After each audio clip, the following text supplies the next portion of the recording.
पूरा सीखेंगे कि द्विघात बहुपद का मूल कैसे निकालेंगे। ठीक है, तो इसलिए इस वीडियो में आप लोग बने रहिए। और द्विघात बहुपद का जो सूत्र क्या होता है, इसमें कितने भी सूत्र 3-4 सूत्र जो होता है वो सारा चीज लिखवा देंगे। ठीक है, तो सबसे पहले द्विघात बहुपद का मूल कैसे निकालेंगे। ठीक है, तो देखिए हम लोग एक द्विघात बहुपद लेते हैं, जैसे x square minus x minus 12। ठीक है, ये द्विघात बहुपद है। अब हमको इसका मूल ज्ञात करना है ना।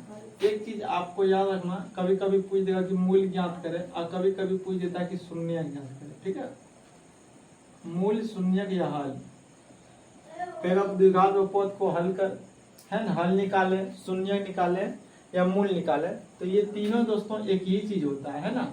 और द्विघात बहुपद का जो मूलों की संख्या कितनी होती है, तो मूलों की संख्या अगर पूछे शून्य की संख्या, तो इसका 2 शून्य हो, है ना। यानी यहाँ x का जो मान निकलेगा 2 को निकलेगा। तो इसको हम लोग निकालेंगे कैसे, तो पिछले वीडियो में चर्चा किए थे, तो यहाँ हम लोग इसका फुल्ली चर्चा करेंगे। ठीक है, तो देखिए सबसे पहले जो द्विघात बहुपद जो दिया रहता है, तो हम लोग इसको देखो, इसको द्विघात बहुपद का जो व्यापक रूप होता है ax² + bx + c होता है ना। तो सबसे पहले हम लोग a b c इस द्विघात बहुपद से लिखेंगे। देखो x² का जो गुणांक होता है उसको a कहते हैं ना। तो कहेगा सर x² का जो गुणांक है, तो यहाँ क्या है, कहेगा यहाँ सर कुछ नहीं दिख रहा, तो x के स्क्वायर के साथ गुना में क्या है, 1 है, 1 लिखेंगे। यहाँ क्या है, तो -1 है, यानी b का गुणांक क्या है, -1 है। c कितना है, तो सर -12 है। c जो होता है अचर पद होता है। ठीक है, ये पहले वीडियो में चर्चा कर चुके हैं। अब हम लोग इसका जो मूल निकालते थे, कैसे निकालते थे, तो हम लोग करते थे a गुना c। क्या करते थे, a गुना c। तो a कितना है, 1, और c कितना है, तो -12। जब दोनों को गुना करोगे तो -12 हो जाएगा। ठीक है, कितना हो जाएगा, -12। अब हमको क्या करना है, ये गुना करके -12 पुराना है, ac का वैल्यू पुराना है, और जोड़ करके -1 पुराना है। तो 6 को ऐसे तोड़ना है गुणनखंड में, है ना, फैक्टर में। तो देखिए हम 12 को लिख सकते हैं -3 गुना -4 है ना, गुना 3, तो ये हो जाएगा -12। इसको जब हम लोग जोड़ेंगे तो -1 होगा, है ना। -3 + 3 करना है, जोड़ करके -1 पुराना है, गुना करके -12 पुराना है। -12 को ऐसे फैक्टर में तोड़ना। ठीक है, तो ये वो चीज हो जाएगा। तो इसके हम जगह लिखेंगे। ठीक है, इसके जगह b का वैल्यू के जगह, यानी x के जगह लिखेंगे। क्या लिखेंगे, x², और इसके बाद लिखेंगे -4x और +3x और -12। इसके बाद हम लोग यहाँ कॉमन लेते थे। ठीक है, देखिए यहाँ x² है, यहाँ x है, तो कॉमन आ जाएगा x, इसके पास x बचेगा, इसके पास -4 बचेगा। ठीक है, यहाँ देखो 12 और 3 है, तो 3 कॉमन आ जाएगा, तो यहाँ x बचेगा, और जैसे 12 में 3 चला जाएगा तो माइनस कितना बचेगा, 4 बचेगा, है ना। अब यहाँ देखो ये दोनों टर्म में भी कॉमन आ रहा है। ठीक है, तो x -4 को भी कॉमन लेते हैं, तो x + 3 बचेगा। ये मेरा क्या निकला, द्विघात बहुपद का गुणनखंड हो गया। इसका शून्य निकालना है, मूल ज्ञात करना है, तो इसको हल करना पड़ेगा। x - 4 = 0, तो x = 4 यहाँ लिख सकते हो, क्योंकि हमको शून्य ज्ञात करना है ना। तो x + 3 बराबर, इसका भी शून्य क्या होगा, तो x = -3। इस प्रकार इसका लिखेंगे, अतः शून्य बराबर या मूल बराबर कुछ भी लिख सकते, शून्य मूल हल। ठीक है, तो क्या आया, 4 आया सर, -3 आया, है ना। इस समझ में आया गया कि कैसे द्विघात समीकरण कोई भी बहुपद देगा, है ना, उसका हम लोग मूल कैसे ज्ञात करेंगे।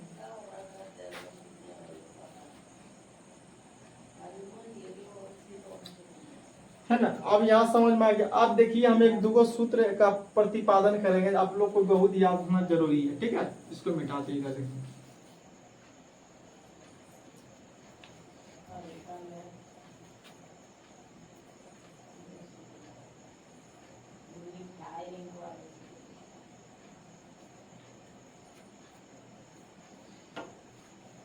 देखिए इसमें 2-3 है ना सूत्र यहाँ पूछा जाएगा। आपको एक तो पूछा जाएगा कि शून्य ज्ञात करना, तो इस तरह सवाल तो आते हैं, 1 से 2 सवाल आएंगे, है ना, सब्जेक्टिव के रूप में, ऑब्जेक्टिव के रूप में भी इस तरह पूछ देते हैं, है ना। तो देखिए अब यहाँ हम लोग को क्या करना है, इसका सूत्र कैसे निकालेंगे। एक दो सूत्र को याद रखना है कि शून्य का योगफल, है ना, इसका जो फॉर्मूला होता है -b/a।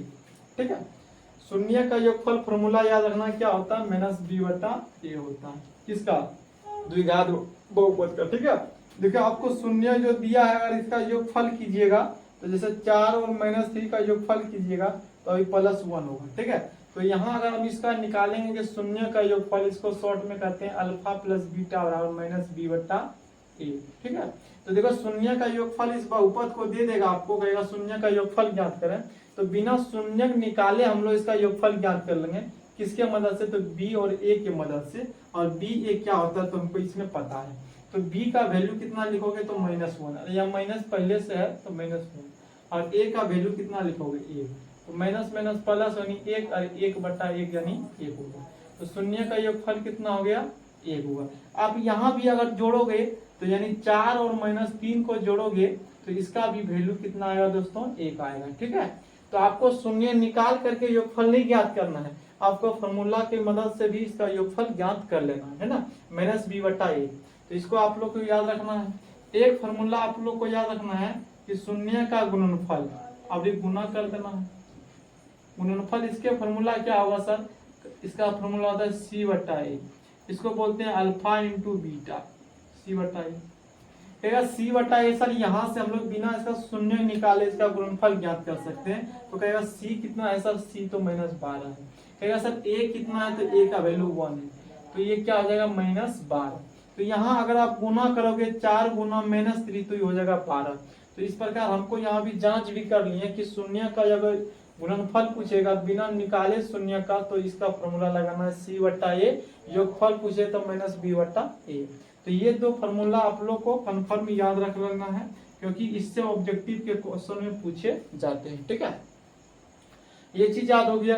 अब देखना अगला चीज, एक फॉर्मूला देखो। अब यहाँ चीज एक फॉर्मूला याद रखना है। क्या याद रखना है? कि द्विघात बहुपद बराबर फॉर्मूला याद रखना है कि द्विघात बहुपद बराबर फॉर्मूला क्या होती है ना, इसको याद रखना।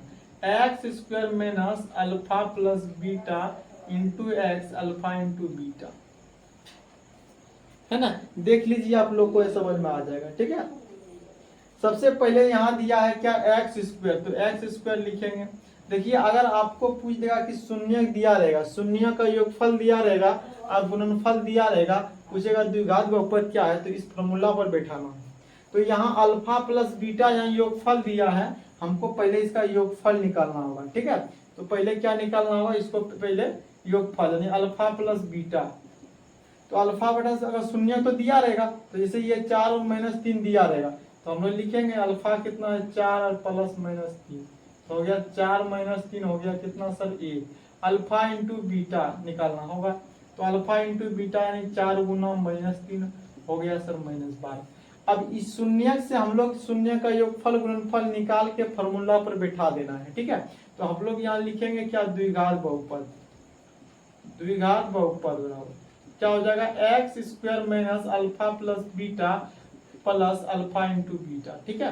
तो x² तो x² रहेगा ही, और अल्फा प्लस बीटा यहाँ x होगा, सॉरी, है ना यहाँ। तो अल्फा प्लस बीटा के जगह क्या लिखोगे? कहेगा सर 1 लिखेंगे। अल्फा इंटू बीटा के जगह कितना लिखोगे सर? कहेगा -12 लिखेंगे।